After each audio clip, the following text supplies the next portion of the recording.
Hi, I'm Erica, and congratulations on your brand new beautiful Christmas tree. The holidays can be a stressful and busy time, but I'm here to make the setup of your tree one less thing to worry about on your Christmas to-do list. In just a few simple steps, we'll make sure your tree is looking its merriest and brightest this holiday season. Yay, I'm so excited it's finally here. Well, let's open the box and see what's inside.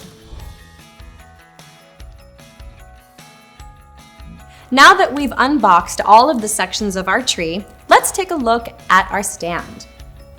Make sure that the key lines up with the pinhole. This makes sure your tree is secure and prevents it from wobbling in the base. Now, let's assemble our tree.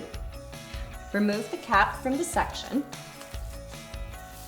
Place the section in the stand.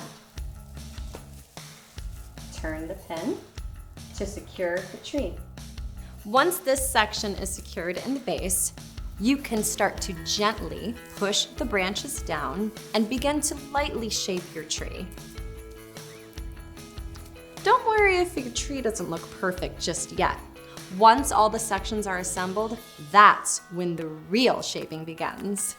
Once the bottom section of your tree is assembled, it's time to add the next one.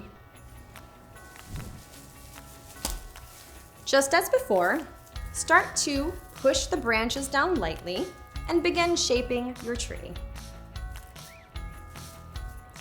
If your tree has lights, make sure to pay close attention to the next step.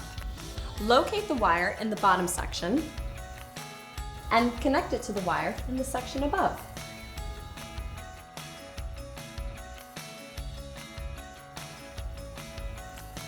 Your tree may come with multiple light settings.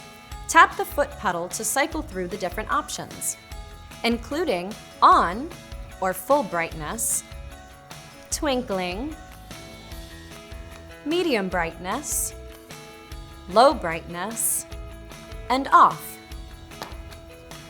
Well, there you have it. From our family to yours, Merry Christmas!